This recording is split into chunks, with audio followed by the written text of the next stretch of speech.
The Philosophy of Social Ecology. Essays on Dialectical Naturalism by Murray Bookchin. Published by Black Rose Books of Montreal, New York, and London.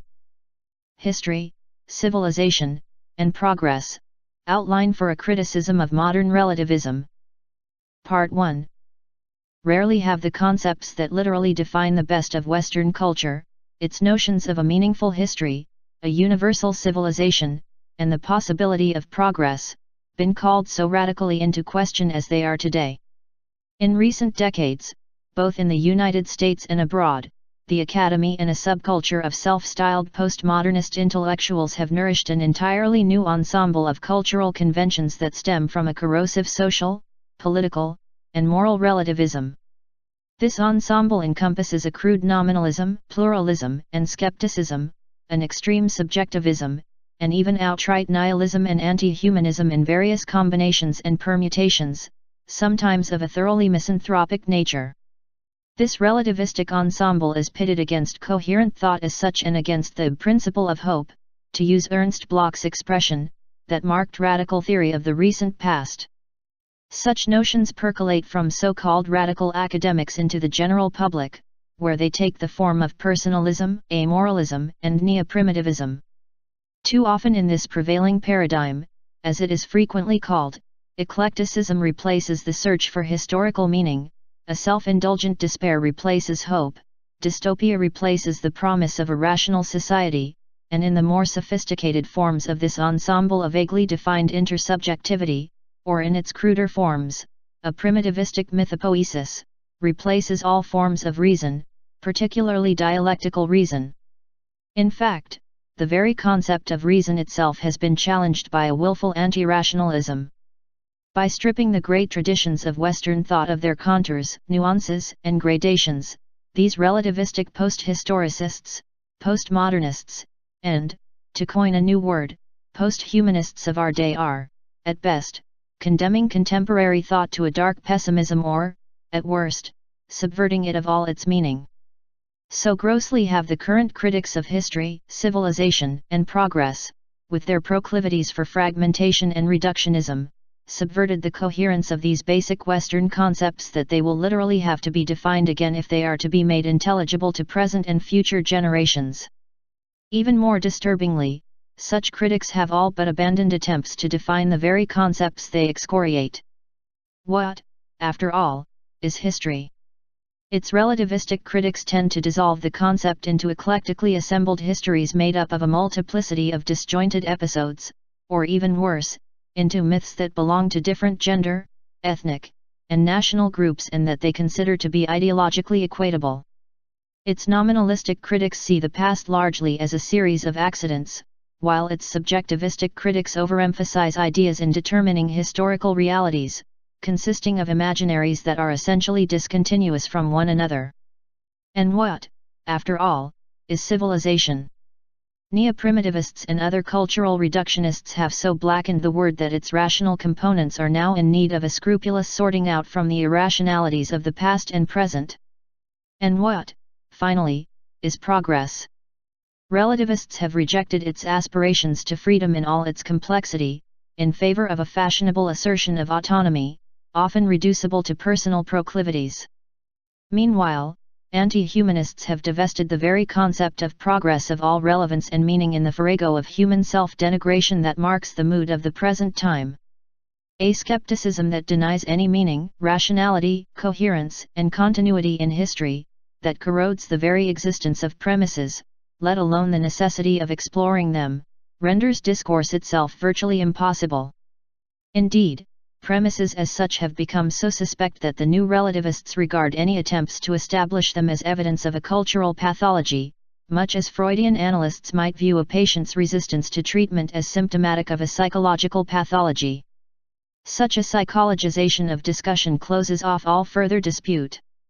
No longer are serious challenges taken on their own terms and given a serious response, rather, they are dismissed as symptoms of a personal and social malaise.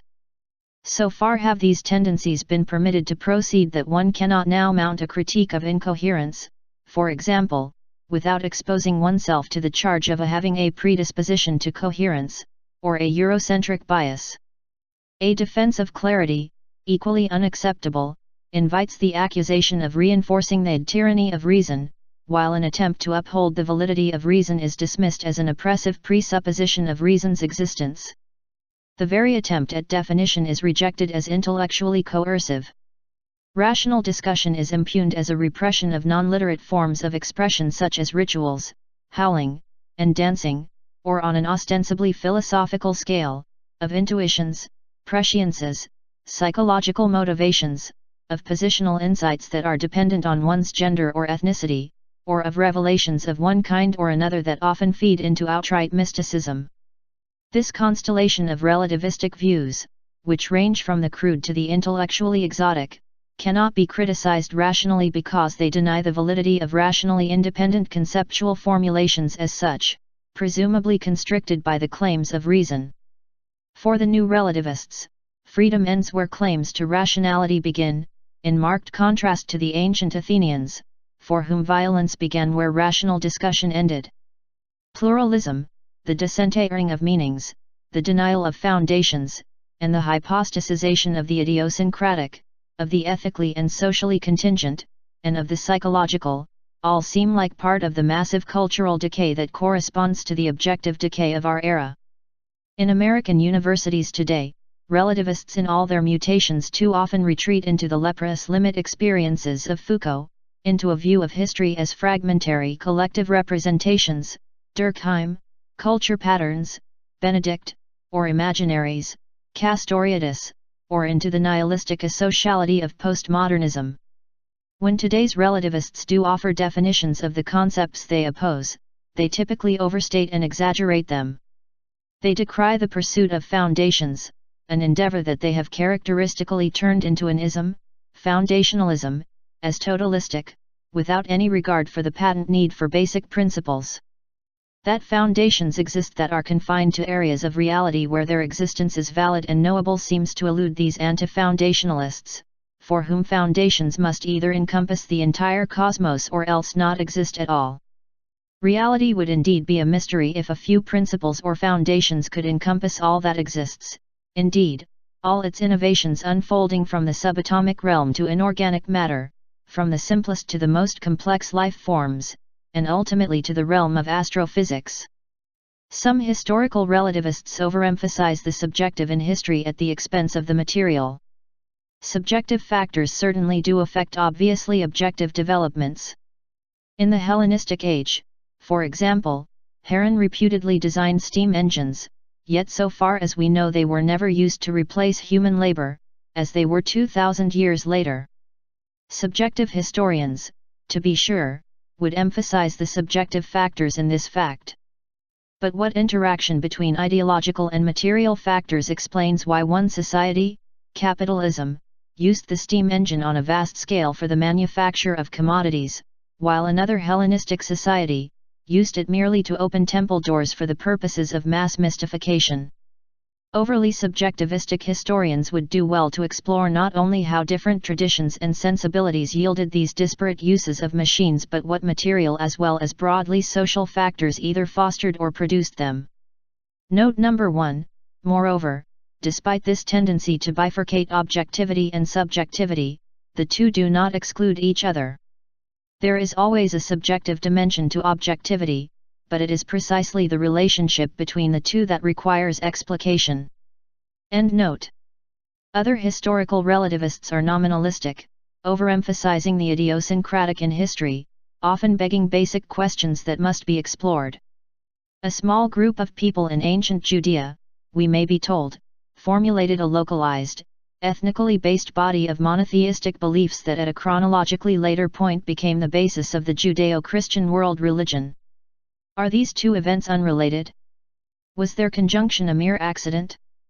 To conceive this vast development in a nominalistic way, without probing into why the Roman emperors adopted the Judeo-Christian synthesis, in an empire composed of very different cultures and languages that was direly in need of ideological unity to prevent its complete collapse, is to produce confusion rather than clarity. Perhaps the most problematic aspect of relativism is its moral arbitrariness. The moral relativism of the trite maxim "what's good for me is good for me," and what's good for you is good for you, hardly requires elucidation. Note number 2, moral relativism has recently been the breeding ground of a purely functional or instrumental form of rationality, which in my view is one of the greatest impediments to serious social analysis and a meaningful ethics. Subjective reason, to use Max Horkheimer's phrase from The Eclipse of Reason, on which a relativistic approach rests, has been one of the major afflictions of Anglo-American thinking, not merely within the academy but within the general public. End note. In this apparently most formless of times, relativism has left us with a solipsistic morality and in certain subcultures a politics literally premised on chaos. The turn of many anarchists these days toward a highly personalistic, presumably autonomous subculture at the expense of responsible social commitment and action reflects, in my view, a tragic abdication of a serious engagement in the political and revolutionary spheres. This is no idle problem today, when increasing numbers of people with no knowledge of history take capitalism to be a natural, eternal social system.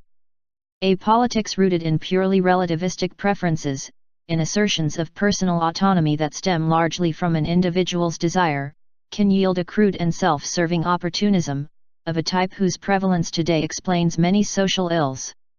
Capitalism itself, in fact, fashioned its primary ideology on an equation of freedom with the personal autonomy of the individual, which Anatole France once impishly described as the freedom of everyone to sleep at night under the same bridge over the Seine. Individuality is inseparable from community, and autonomy is hardly meaningful unless it is embedded in a cooperative community.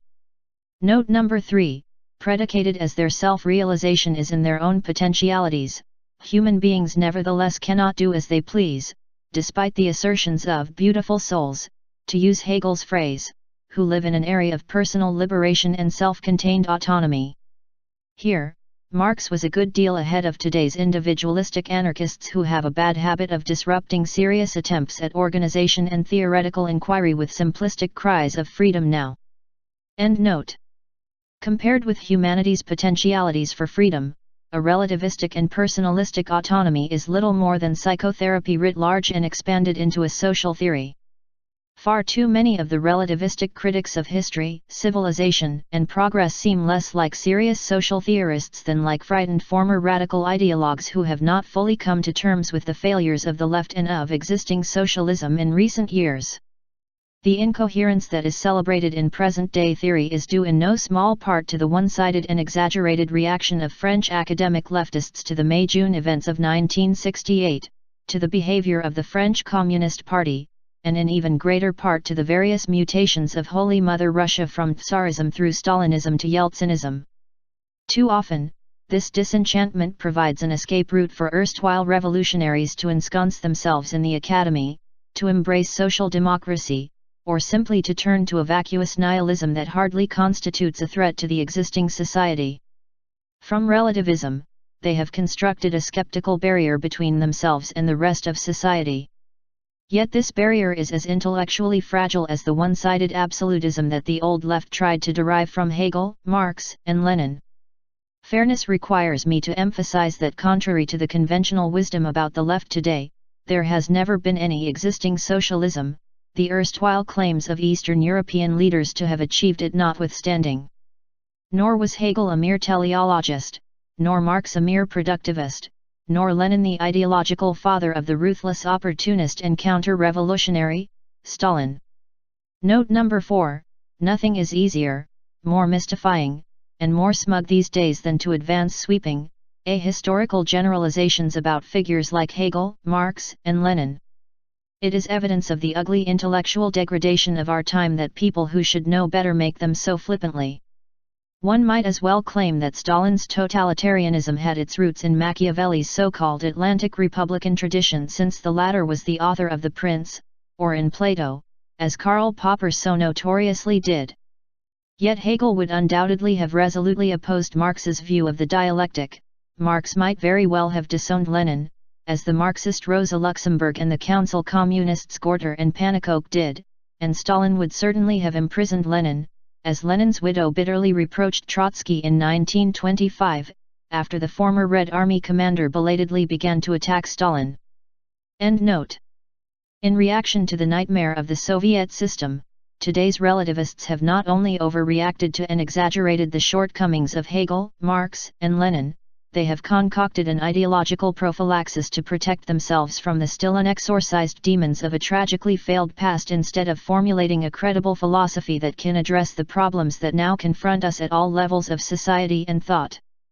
Current expositions of oxymoronic market socialisms and minimal statisms by neo- and post-Marxists suggest where political relativism and assertions of autonomy can lead us. Note number 5, many of these former Marxists, particularly New Left students and their professors, polluted the 60s with their pet dogmas, only to grow up after they had had their fun, to rephrase a cynical expression of many Parisian veterans of 1968, and are now polluting the 90s with skepticism, nihilism, and subjectivism. The most serious obstacles to the development of an authentic New Left today are the Elaine Tourens, Andrei Gorzas, and Michael Walzers, who have rallied variously to market socialism, minimal statism, or pluralized concepts of justice and freedom that are perfectly compatible with modern capitalism. The worst fate that an idea can meet is to be kept artificially alive, long after it has died historically, in the form of graduate courses at the New School for Social Research in New York City. End note. Indeed, it is quite fair to ask whether today's fashionable political relativism itself would provide us with more than a paper-thin obstacle to totalitarianism. The dismissal of attempts to derive continuity in history, coherence in civilization, and meaning in progress as evidence of a totalizing or totalitarian mentality in pursuit of all-encompassing foundations directly or indirectly imbricates reason, particularly that of the Enlightenment era, with totalitarianism, and even significantly trivializes the harsh reality and pedigree of totalitarianism itself. In fact, the actions of the worst totalitarians of our era, Stalin and Hitler, were guided less by the objectively grounded principles or foundational ideas they so cynically voiced in public than by a kind of relativistic or situational ethics. For Stalin, who was no more a socialist or communist than he was an anarchist or liberal, theory was merely an ideological fig leaf for the concentration of power. To overlook Stalin's sheer opportunism is myopic at best and cynical at worst. Under his regime, only a hopelessly dogmatic communist who had managed to negotiate and survive Stalin's various changes in the party line could have taken Stalin seriously as a Marxist-Leninist. Hitler, in turn, exhibited amazing flexibility in bypassing ideology for strictly pragmatic ends. In his first months in power, he decimated all the true believers of National Socialism among his stormtroopers at the behest of the Prussian officer caste, which feared and detested the Nazi rabble. In the absence of an objective grounding, notably, the very real human potentialities that have been formed by the natural, social, moral, and intellectual development of our species, notions like freedom, creativity, and rationality are reduced to intersubjective relations, underpinned by personal and individualistic preferences, nothing more, that are resolved by another kind of tyranny, notably, the tyranny of consensus. Lacking foundations of any kind, lacking any real form and solidity, notions of intersubjectivity can be frighteningly homogenizing because of their seemingly democratic logic of consensuality, a logic that precludes the dissensus and ideological dissonance so necessary for stimulating innovation. In the consensual ideal speech situation that Jürgen Habermas deployed to befog the socialist vision of the 1970s, this intersubjectivity, a transcendental subject or ego like a mutated Rousseauian general will, replaces the rich elaboration of reason. Today this subjectivism or intersubjectivity, be it in the form of Habermas's neo-Kantianism or Baudrillard's egoism, lends itself to a notion of social theory as a matter of personal taste. Mere constructions of socially conditioned human minds, free-floating in a sea of relativism and ahistoricism, reject a potential objective ground for freedom in the interests of avoiding totalitarian totalities and the tyranny of an absolute. Indeed, reason itself is essentially reduced to intersubjectivity. Juxtaposed with literary celebrations of the subjective reason of personalism, and its American sequela of mysticism, individual redemption, and conformity, and its post-1968 French sequela of postmodernist, psychoanalytic, relativist, and neo-situationist vagaries, Marx's commitment to thorough thinking would be attractive. Ideas that are objectively grounded, unlike those that are relativistically asserted, can provide us with a definable body of principles with which we can seriously grapple. The foundational coherence and, in the best of cases, the rationality of objectively grounded views at least make them explicit and tangible and free them from the vagaries of the labyrinthine personalism so very much in vogue today. Unlike a foundationless subjectivism that is often reducible, under the rubric of autonomy, to personal preferences, objective foundations are at least subject to challenges in a free society. Far from precluding rational critique, they invite it. Far from taking refuge in an unchallengeable nominalist elusiveness, they open themselves to the test of coherence. Paul Feyerabend's corrosive, in my view, cynical, relativism to the contrary notwithstanding, the natural sciences in the past 3 centuries have been among the most emancipatory human endeavors in the history of ideas, partly because of their pursuit of unifying or foundational explanations of reality.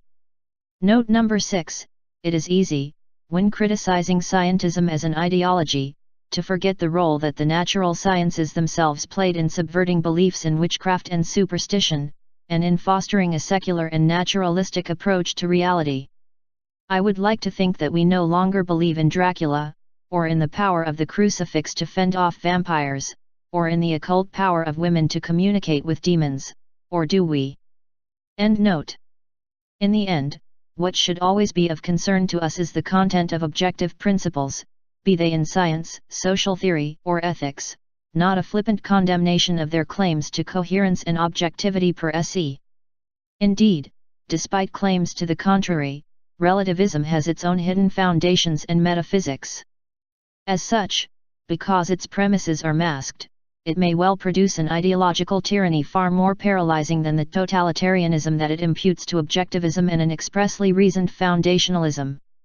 Insofar as our concerns should center on the basis of freedom and the nature of reason, modern relativism has decentered these crucial issues into wispy expressions of personal faith in an atmosphere of general skepticism.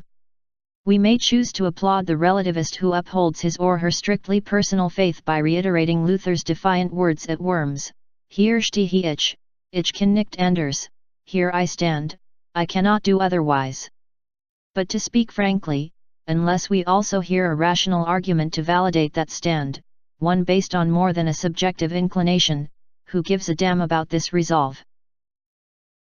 Part 2, which again raises the problem of what history, civilization, and progress actually are.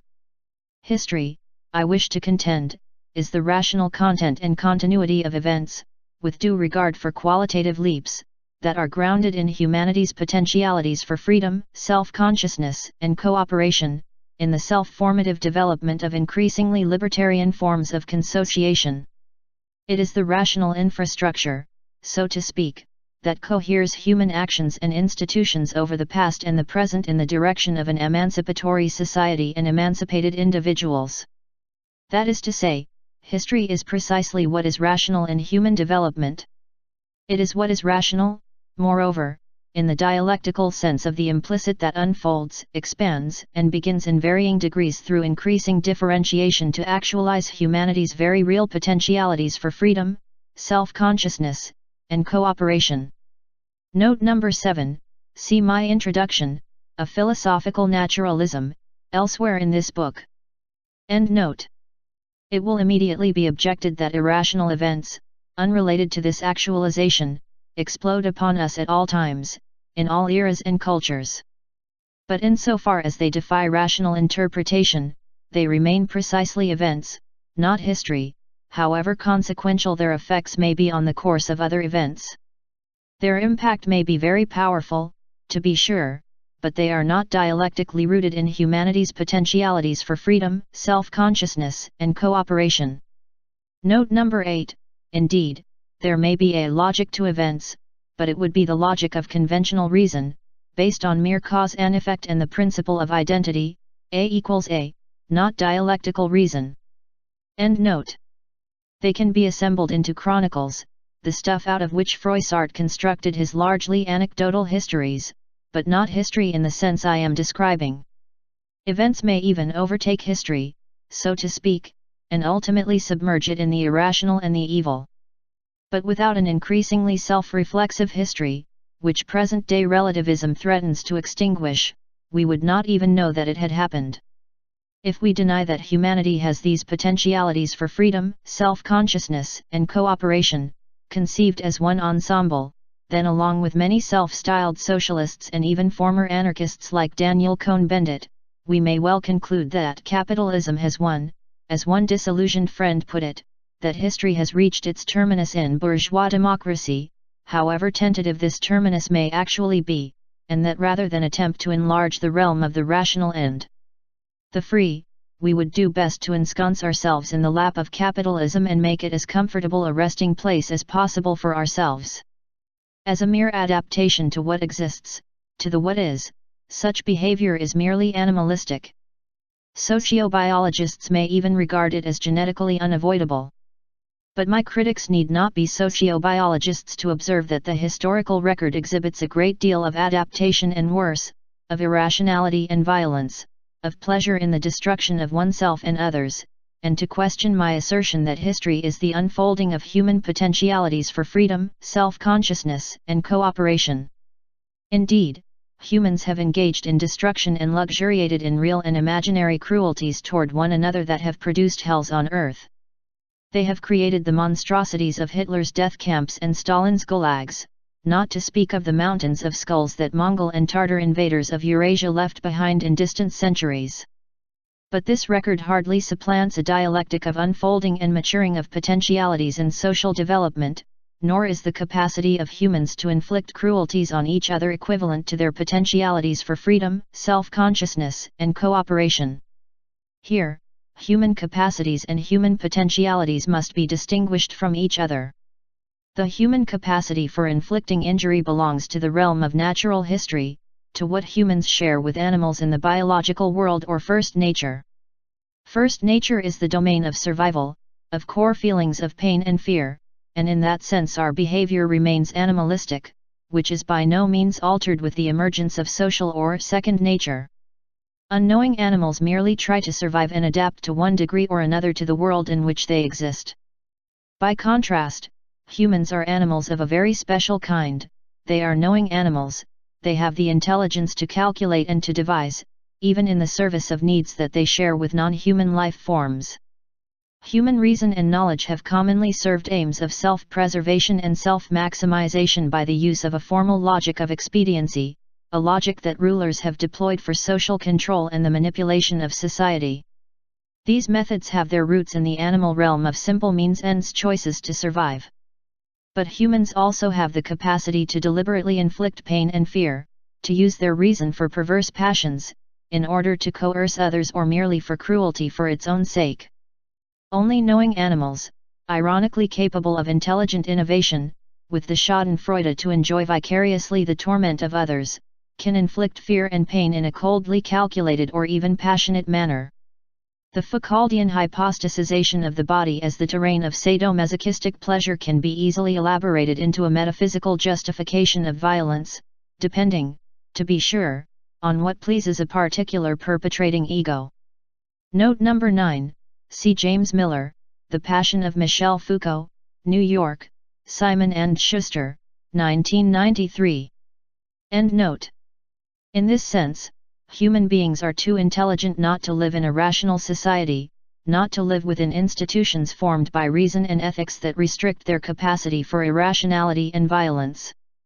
Note number 10, see my forthcoming book Reenchanting Humanity, London, Castle, 1995, for a more detailed discussion of these issues. End note. Insofar as they do not, humans remain dangerously wayward and unformed creatures with enormous powers of destruction as well as creation. Humanity may have a potentiality for evil, as one colleague has argued. But that over the course of social development people have exhibited an explosive capacity to perpetrate the most appallingly evil acts does not mean that human potentiality is constituted to produce evil and a nihilistic destructiveness. The capacity of certain Germans to establish in Auschwitz, indeed the means and the goal to exterminate a whole people in a terrifyingly industrial manner, was inherent neither in Germany's development nor in the development of industrial rationalization as such. However anti-Semitic many Germans were over the previous 2 centuries, Eastern Europeans were equally or even more so. Ironically, industrial development in Western Europe may have done more to achieve Jewish juridical emancipation in the 19th and 20th centuries than all the Christian pieties that marked pre-industrial life during the Middle Ages. Indeed, evil may have a logic, that is to say, it may be explained. But most general accounts explain the evolution of evil in terms of adventitious evil acts and events, if this can be regarded as explanation at all. Hitler's takeover of Germany, made possible more by economic and political dislocations than by the racial views he espoused, was precisely a terrible event that cannot be explained in terms of any human potentiality for evil. The horror of Auschwitz lies almost as much in its inexplicability, in its appallingly extraordinary character, as in the monstrosities that the Nazis generally inflicted on European Jews. It is in this sense that Auschwitz remains hauntingly inhuman and that it has tragically produced an abiding mistrust by many people of civilization and progress. When explanations of evil are not merely narrations of events, they explain evil in terms of instrumental or conventional logic. The knowing animal, the human being, who is viciously harmful, does not use the developmental reason of dialectic, the reason of ethical reflection, nor a coherent, reflective reason, grounded in a knowledge of history and civilization, nor even the knowing of an ambiguous, arbitrary, self-generated imaginary, or a morality of personal taste and pleasure. Rather, the knowing animal uses instrumental calculation to serve evil ends, including the infliction of pain. The very existence of irrationalism and evil in many social phenomena today compels us to uphold a clear standard of the rational and the good by which to judge the one against the other. A purely personalistic, relativistic, or functional approach will hardly do for establishing ethical standards, as many critiques of subjectivism and subjective reason have shown. The personal tastes from which subjectivism and relativism derive their ethical standards are as transient and fleeting as moods. Nor will a nominalistic approach suffice, to reduce history to an incomprehensible assortment of patterns or to inexplicable products of the imagination is to deny social development all internal ethical coherence. Note number 11, ironically, it even vitiates the meaning of social anarchism as an ethical socialism. End note. Indeed, an unsorted, ungraded, unmediated approach reduces our understanding of history to a crude eclecticism rather than an insightful coherence, to an overemphasis on differentia, so easy to do, these mindless days, and the idiosyncratic rather than the meaningful and the universal, more often attracting the commonsensical individual to the psychoanalytic couch than helping him or her reconstitute a left libertarian social movement. If our views of social development are to be structured around the differences that distinguish one culture or period from another, we will ignore underlying tendencies that, with extraordinary universality, have greatly expanded the material and cultural conditions for freedom on various levels of individual and social self-understanding. By grossly emphasizing disjunctions, social isolates, unique configurations, and chance events, we will reduce shared, clearly common social developments to an archipelago of cultures, each essentially unrelated to those that preceded and followed it. Yet many historical forces have emerged, declined, and emerged again, despite the formidable obstacles that often seem to stand in their way. One does not have to explain everything in foundational terms to recognize the existence of abiding problems such as scarcity, exploitation, class rule, domination, and hierarchy that have agonized oppressed peoples for thousands of years. Note number 12, I find no solace in the notion that preliterate peoples enjoyed an affluent society, as Marshall Solons would have it. Their lives were all too often short, their cultures burdened by superstition and bereft of a syllabic system of writing, and they normally were at war with each other, to cite only their major afflictions, pastoral New Age images of their lives to the contrary. End note. If critics were correct in dubbing dialectic a mystery for claiming to encompass all phenomena by a few cosmic formulas, then they would be obliged to regard human social development as a mystery if they claimed that it lacks any continuity and unity, that is, the basis for a philosophy of history. Without a notion of continuity in history, how can we explain the extraordinary efflorescence of culture and technique that Homo sapiens sapiens produced during the Magdalenian period, some 20 or 30,000 years ago. How can we explain the clearly unrelated evolution of complex agricultural systems in at least 3 separate parts of the world, the Middle East, Southeast Asia, and Mesoamerica, that apparently had no contact with one another and that were based on the cultivation of very different grains, notably wheat, rice, and maize? How can we explain the great gathering of social forces in which, after 10,000 years of arising, stagnating, and disappearing, cities finally gained control over the agrarian world that had impeded their development, yielding the urban revolution, as V. Gordon Childe called it, in different areas of the world that could have had no contact with one another? Mesoamerica and Mesopotamia, most clearly, could not have had any contact with each other since Paleolithic times, yet their agriculture, towns and cities, literacy, and mathematics developed in ways that are remarkably similar. Initially Paleolithic foragers, both produced highly urbanized cultures based on grain cultivation, glyphs, accurate calendrics, and very elaborate pottery, to cite only the most striking parallels. The wheel was known to Mesoamericans, although they do not seem to have used it, probably for want of appropriate draft animals, as well as the zero, despite the absence of any communication with Eurasian societies. It requires an astonishing disregard for the unity of civilization on the part of historical relativists to emphasize often minor differences, such as clothing, some daily customs, and myths, at the expense of a remarkable unity of consciousness and social development that the two cultures exhibited on 2 separate continents after many millennia of isolation from each other. The unity of social evolution is hardly vitiated by such nominalistic perplexities as why didn't a Lenin appear in Germany rather than Russia in 1917 through 1918?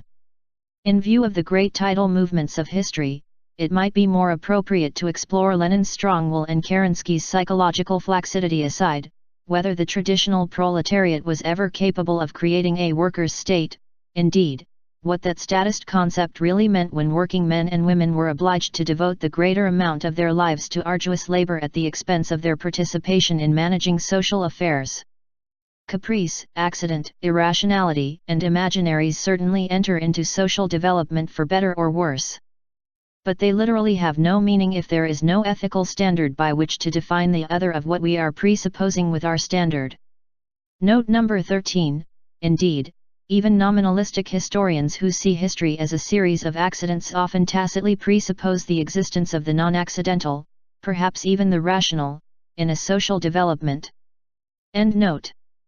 Seemingly accidental or eccentric factors must be raised to the level of social theory rather than shriveled to the level of nominalistic minutiae if we are to understand them.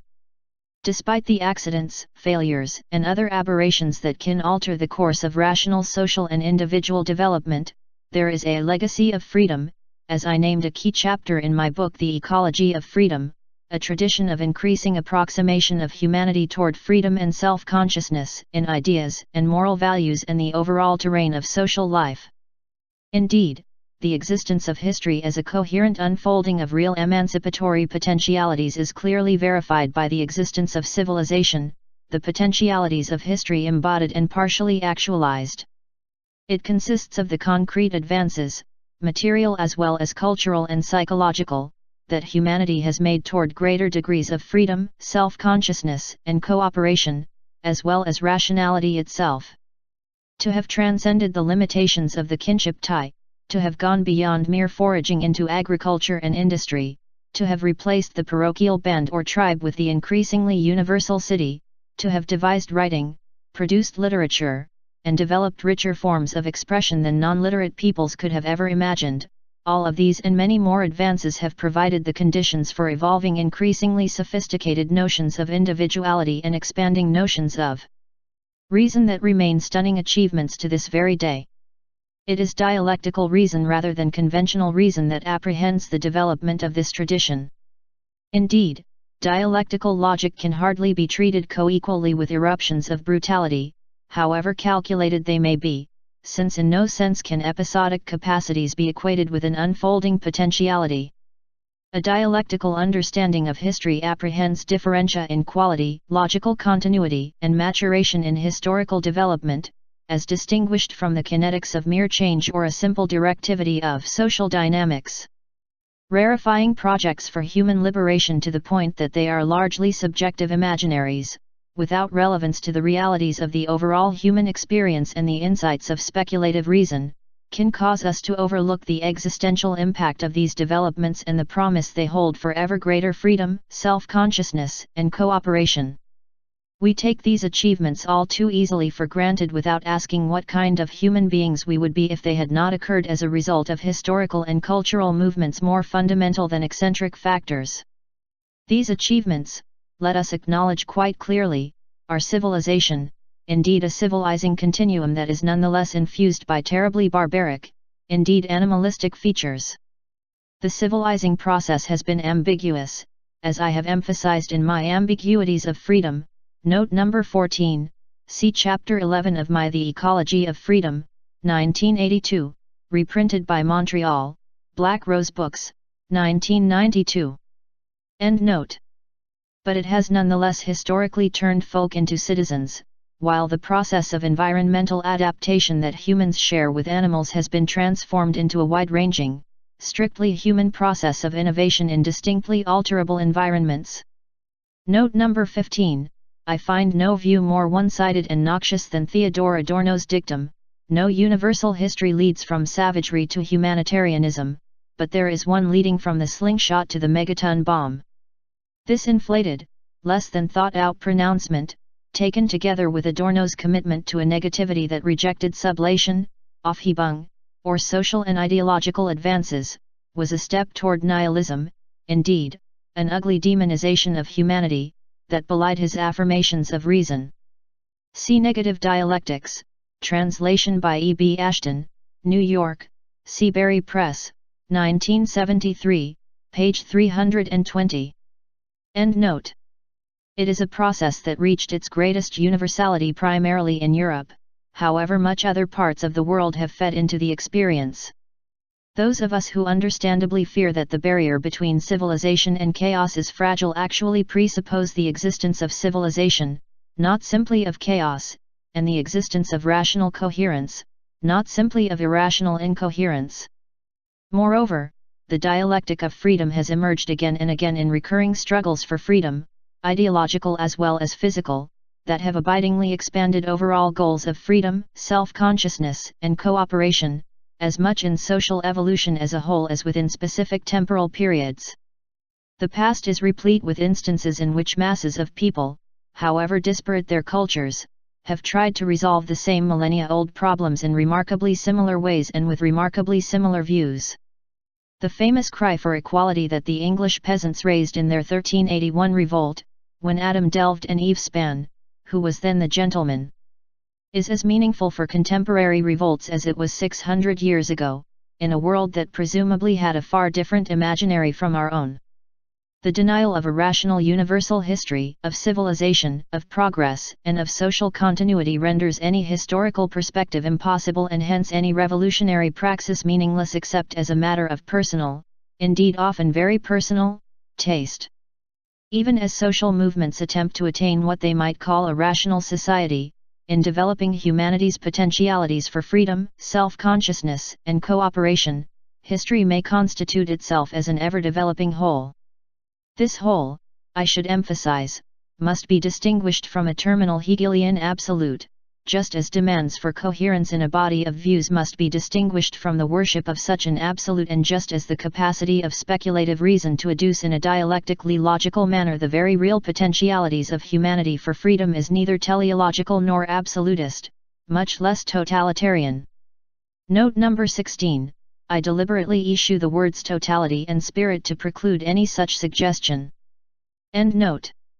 There is nothing teleological, mystical, or absolutist about history. Wholeness is no teleological referent, whose evolving components are merely parts of a predetermined absolute. Neither the rational unfolding of human potentialities nor their actualization in an eternally given totality is predestined. Nor is the working out of our potentialities some vague sort of superhuman activity. Human beings are not the passive tools of a spirit, Geist, that works out its complete and final self-realization and self-consciousness. Rather, they are active agents, the authentic constituents of history, who may or may not elaborate their potentialities in social evolution. Aborted the revolutionary tradition has been here, and discontinuous it has been there, and for all we know it may ultimately be aborted for humanity as such. Whether an ultimate rational society will even exist as a liberatory end of history is beyond anyone's predictive powers. We cannot say what the scope of a rational, free, and cooperative society would be, let alone presume to claim knowledge of its limits. Indeed, insofar as the historical process effected by living human agents is likely to expand our notions of the rational, the democratic, the free, and the cooperative, it is undesirable to dogmatically assert that they have any finality. History forms its own ideal of these notions at various times, which in turn have been expanded and enriched. Every society has the possibility of attaining a remarkable degree of rationality, given the material, cultural, and intellectual conditions that allow for it or, at least, are available to it. Within the limits of a slave, patriarchal, warrior, and urban world, for example, the ancient Athenian polis functioned more rationally than Sparta or other Greek polis. It is precisely the task of speculative reason to adduce what should exist at any given period, based on the very real potentialities for the expansion of these notions.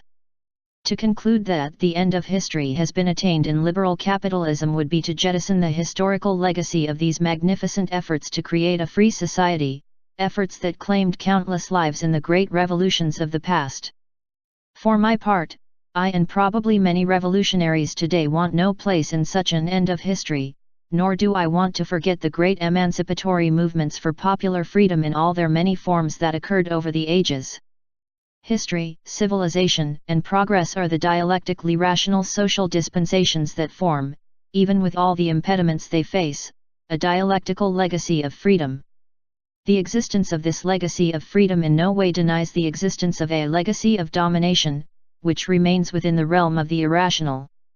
Note number 17, the name of another chapter in the Ecology of Freedom. End note.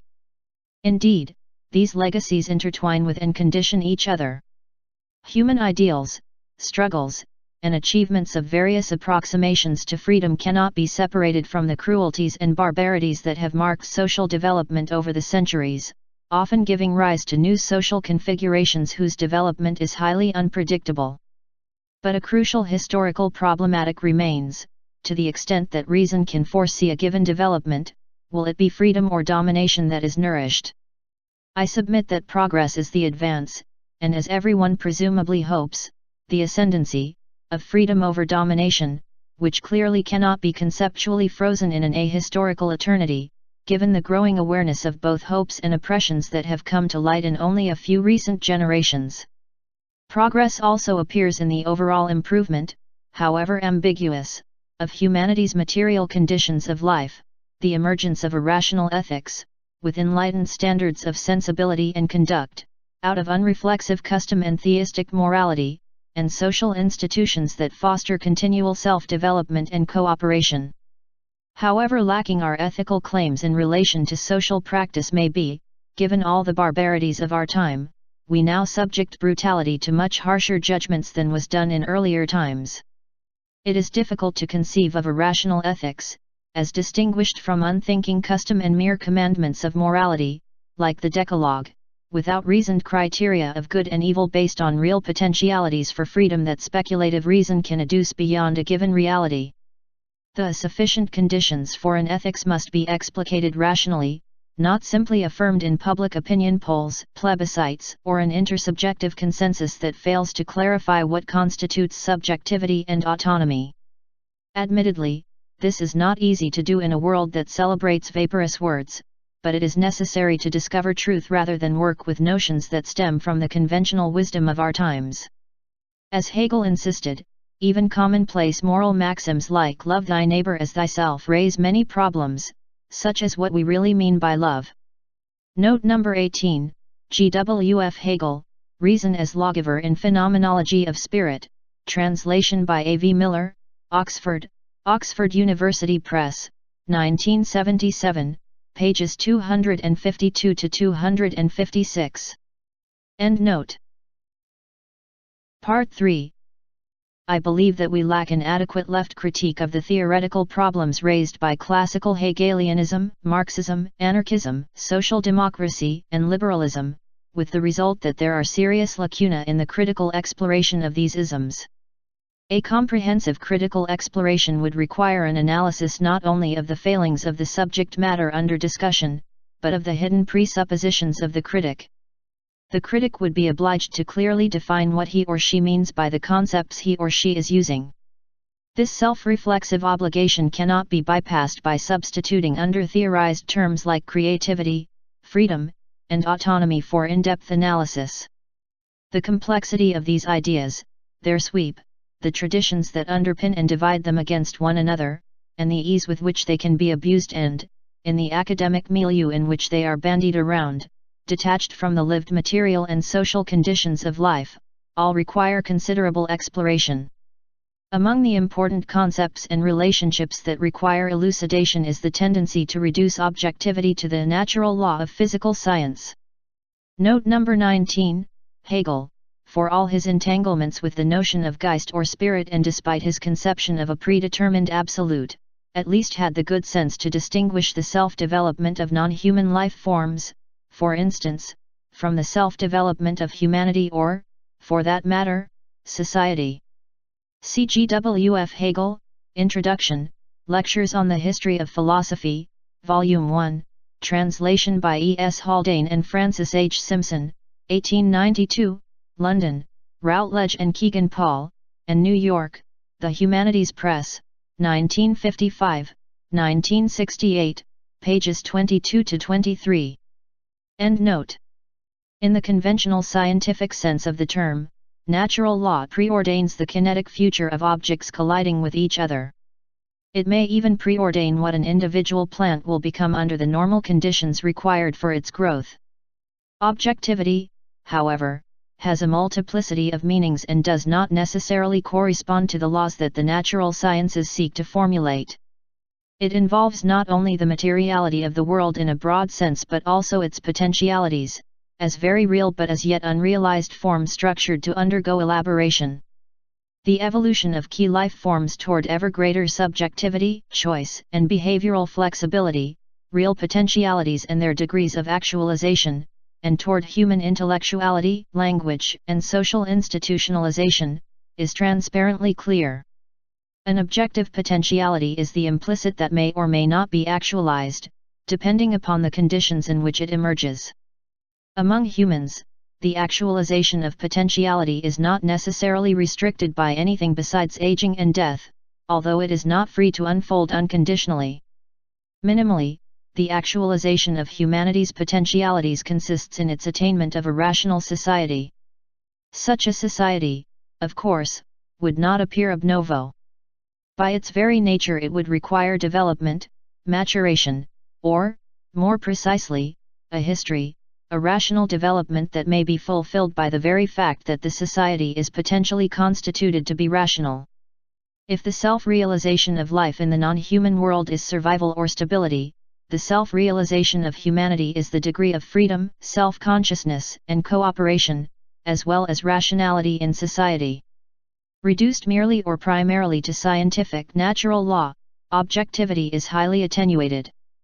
It does not encompass potentiality and the working of the dialectic in existential reality, let alone its presence as a standard for gauging reality against actuality in the unfolding of human phenomena. Note number 20. Present-day cosmology and biophysics, however, are coming up against phenomena whose explanation requires the flexible concepts of development advanced by dialectical naturalism. End note. Marx's claim to have unearthed the natural laws of capitalist production was absurd, but to advance relativism as an alternative to it is equally absurd. A younger, more flexible Marx insightfully claimed, it is not enough that thought should seek its actualization, actuality itself must strive toward thought. Note number 21, Karl Marx, Toward a Critique of Hegel's Philosophy of Law, Introduction. Writings of the Young Marx on Philosophy and Society, translation by Lloyd D. Easton and Kurt H. Gudit, Garden City, N.Y., Doubleday & Co., 1967, page 259. End note. Thought, qua dialectical reason, becomes transformative in shaping the present and the future insofar as human rational praxis objectively actualizes the implicit. Today, when subjectivism reigns supreme and the common response even to significant events is to erase any meaning and coherence from history, civilization, and progress, there is a desperate need for an objectivity that is immensely broader than natural science and natural laws, on the one hand, and an emphasis on the idiosyncratic, imaginary, and adventitious, on the other. If vulgar Marxists used science to turn the ethical claim that socialism is necessary into the teleological assertion that socialism is inevitable, today's post-Marxist critics repeat a similar vulgarity by mordantly celebrating incoherence in the realm of social theory. The claim of socialism's inevitability was crudely deterministic, the claim of its necessity was a rational and ethical explication. Intersubjectivity and intersubjective relations, for their part, cannot explain in any meaningful way how humanity is rooted in biological evolution, or what we broadly call nature, least of all by deftly using the phrase social construction to bypass the very objective evolutionary reality that nature connotes.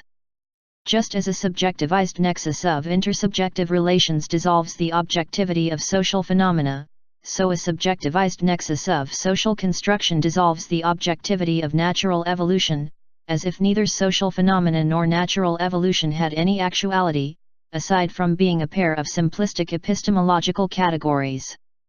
Here Kant reappears with a vengeance, with the possible difference that even his noumenal or unknowable external reality has disappeared. Dialectic, it should be emphasized, cannot be reduced merely to a method on the grounds that such disparate dialectical thinkers as Aristotle, John Scotus Eriugena, Hegel, and Marx comprehended different realms of knowledge and reality in different ways and periods. Humanity's knowledge of dialectic has itself been a process, and dialectical thinking has itself undergone development, a cumulative development, not a so-called paradigm shift, just as scientists have been obliged in the give and take or sublation of ideas to resolve one-sided insights into the nature of reality and its becoming. Note number 22, W. T. Stace's Critical History of Greek Philosophy, for example, shows how a series of ancient Greek thinkers rounded out increasingly full but still one-sided views to produce the most advanced dialectical philosophy of their time, particularly that of Aristotle. Certainly the development of insight into the dialectical nature of reality did not end with the Greeks. Nor will it end with thinkers in our time, any more than science ended in the 19th century, when so many physicists thought little more could be added to complete Newtonian physics. In his History of Philosophy, Hegel pointed out not only different degrees of dialectical reason, which approximated different degrees of truth, which in no way means that he was a relativist, but different kinds of rationality, understanding or Verstand, of the commonsensical kind, and reason or Vernunft, of the dialectical kind. End note. Although the broader objectivity that dialectical reasoning educes does not dictate that reason will prevail, it implies that it should prevail, thereby melding ethics with human activity and creating the basis for a truly objective ethical socialism or anarchism. As such, dialectic is not simply an ontological causality, it is also an ethics, an aspect of dialectical philosophy that has not been sufficiently emphasized. Dialectical reason permits an ethics in history by upholding the rational influence of what should be as against what is history, qua the dialectically rational, exercises a pressing claim, so to speak, on our canons of behavior and our interpretation of events. Without this liberatory legacy and a human practice that fosters its unfolding, we have absolutely no basis for even judging what is creative or stagnant, rational or irrational, or good or evil in any constellation of cultural phenomena other than personal preference. Unlike science's limited objectivity, dialectical naturalism's objectivity is ethical by its very nature, by virtue of the kind of society it identifies as rational, a society that is the actualization of humanity's potentialities. Note number 23, recently, dialectical naturalism has been criticized for committing the epistemological fallacy, in which a priori concepts become their own conditions of validity, rendering dialectics as such a self-validating system. This, as if dialectic naturalism were not structured around the reality of potentiality and were purely an a priori speculative form of reason. Yet these critics themselves usually use the kind of logic that employs the most a priori, indeed tautological of all concepts, the principle of identity, A equals A, in preference to dialectical reason. End note. It sublates science's narrow objectivity to advance, by rational inferences drawn from the objective nature of human potentialities, a society that increasingly actualizes those potentialities. And it does so on the basis of what should be as the fulfillment of the rational, that is to say, on rational knowledge of the good and a conceptual congruence between the good and the socially rational that can be embodied in free institutions. It is not that social development is dialectical because it is necessarily rational, as a traditional Hegelian might suppose, but rather that where social development is rational, it is dialectical or historical. We aver, in short, that we can adduce from a uniquely human potentiality a rational development that advances human self-realization in a free, self-conscious, and cooperative society. Speculative reason here stakes out a claim to discern the rational development, by no means immune to irrational vicissitudes, of society as it should be, given human potentiality, as we know it in real life, to evolve from a tribal folk to a democratic citizenry, from mythopoesis to reason, from the submission of personhood in a folk-like collectivity to individuality in a rational community, all as rational ends as well as existential realities. Speculative reason should always be called upon to understand and explain not only what has happened with respect to these problematics but why they recur in varying degrees and how they can be resolved. In a very real sense, the past 15 or more years have been remarkably ahistorical, albeit highly eventful, insofar as they have not been marked by any lasting advance toward a rational society. Indeed, if anything, they would seem to be tilting toward a regression, ideologically and structurally, to barbarism, despite spectacular advances in technology and science, whose outcome we cannot foresee. There cannot be a dialectic, however, that deals dialectically with the irrational, with regression into barbarism, that is to say, a strictly negative dialectics. Both Adorno's book of that name and Horkheimer and Adorno's The Dialectic of Enlightenment, which traced the dialectical descent of reason, in Hegel's sense, into instrumentalism, were little more than mixed farragos of convoluted neo-Nietzschean verbiage, often brilliant, colorful, and excitingly informative, but often confused, rather dehumanizing and, to speak bluntly, irrational. Note number 24.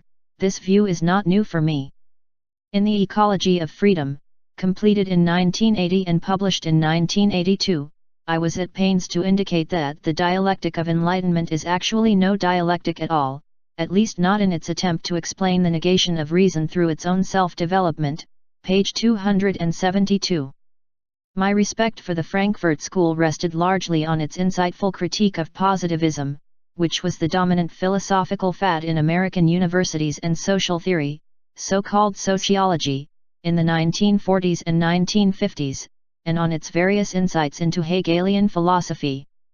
Today, these valuable contributions are far outweighed by the ease with which the Frankfurt School's work has fostered postmodern views in the United States and Germany and by the extent to which its products, especially Adorno's writings, have become academic commodities. End note. A dialectic that lacks any spirit of transcendence, Aufhebung, and denies the negation of the negation is spurious at its very core. Note number 25, nor does a verbal paradox that contrasts seemingly related but opposing ideas, or colorful expressions of alterity, constitute a dialectic in sense in which I have discussed it here, however much it seems to resemble formulations in Hegel and the best of Marx. Adorno's provocative endeavors of this kind often turn out to be little more than that, provocations. End note. One of the earliest attempts to dialectically deal with social regression was the little-known retrogression thesis, undertaken by Joseph Weber, the German Trotskyist theorist who was the exile leader of the Internationale Kommunisten Deutschlands, IKD. Weber authored the IKD's program, Capitalist Barbarism or Socialism, published in November 1944 in Max Shachtman's New International during the bitterest days of the Second World War, and posed the question that many thinking revolutionaries of that distant era faced: what forms would capitalism take if the proletariat failed to make a socialist revolution after the Second World War? Note number 26, presented by the IKD's Auslands Committee Abroad. This huge document long predated Socialisme ou Barbarie. The ideas that it advanced, however, are moot today. Extrapolating Hitler's seeming war aims of the early 1940s, to reduce industrialized Western European countries to mere satellites of German capital and to agrarianize and depopulate the East, to the world at large, this theory of imperialism and barbarism argued that deindustrialization would be exported to undeveloped countries, and not, as old Marxist theories of imperialism had assumed in the pre-war period, capital. End note.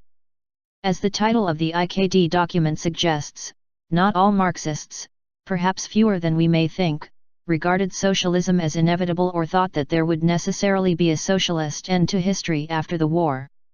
Indeed, many whom I knew as a dissident Trotskyist 50 years ago were convinced that barbarism was as serious a danger for the future as socialism was its greatest hope.